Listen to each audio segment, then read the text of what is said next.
Hello and thank you very much for watching. My name is Ronald Kato.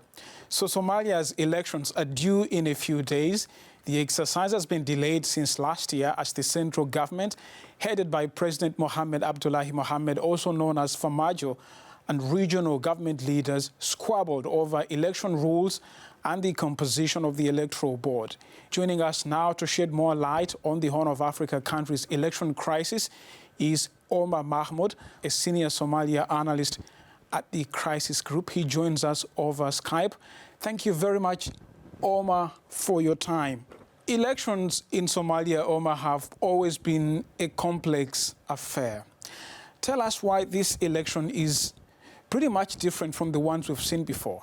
What's really been difficult this time around is that the level of contestation internally in Somalia is so much higher, and really the level of trust between the main electoral stakeholders and parties is much lower than it has been in the past. And so that level of contestation has implemented, or basically impacted implementation of an electoral agreement the parties signed last September, and really prevented them from moving forward, prevented them from fulfilling the technical details.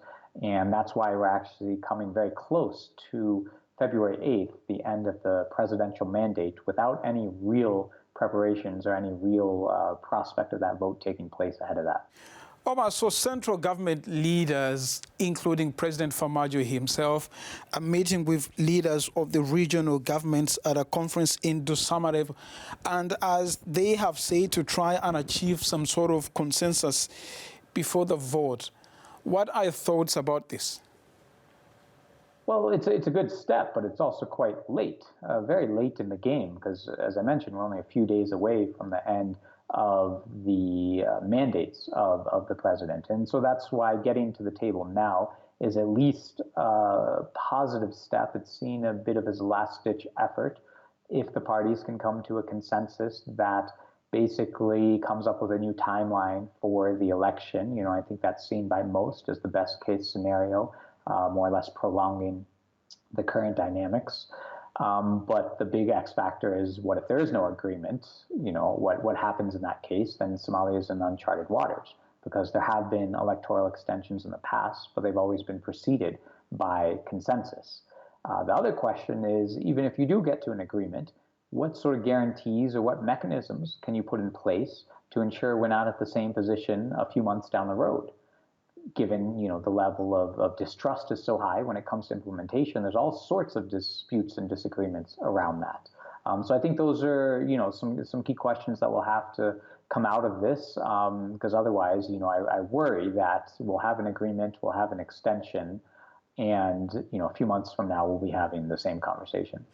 The fights between the central government in Mogadishu and its member states are a recurring matter.